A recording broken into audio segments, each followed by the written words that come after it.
નમસ્કાર મિત્રો, શું તમે જાણો છો કે જો આપણે પૂરતું પાણી ન પીએ તો આપણા શરીરને ધીમે ધીમે નુકસાન થવા લાગે છે. પાણી માત્ર તરસ બુઝાવવાની વસ્તુ નથી, પાણી આપણા શરીર માટે જીવન છે. આપણા શરીરનો લગભગ 70% ભાગ પાણીથી બનેલો છે અને જ્યારે આપણે ઓછું પાણી પીએ છીએ ત્યારે શરીર ધીમે ધીમે ડિહાઇડ્રેશન તરફ જવા લાગે છે. ડિહાઇડ્રેશન એટલે શરીરમાં પાણીની કમી. અને આ કમી ઘણી બીમારીઓનું કારણ બની શકે છે. સૌથી પહેલું નુકસાન થાય છે મગજને.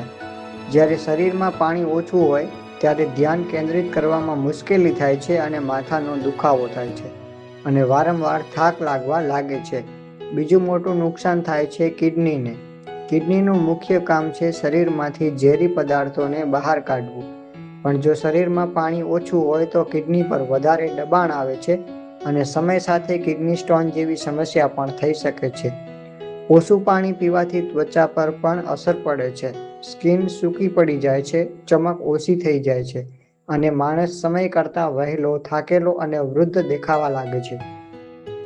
હવે પ્રશ્ન આવે છે કે દિવસમાં કેટલું પાણી પીવું જોઈએ?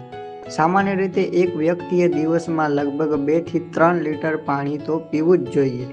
પરંતુ ગરમી, કામ અને શરીરની જરૂરિયાત પ્રમાણે આ માત્રા વધી પણ શકે છે.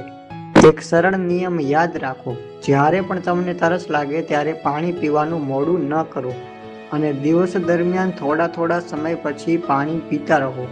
મિત્રો, પાણી એક એવી દવા છે જે તમને પૈસા પણ ખર્ચવા પડતા નથી, પણ તેની કમી ઘણી મોટી સમસ્યાઓ ઊભી કરી શકે છે.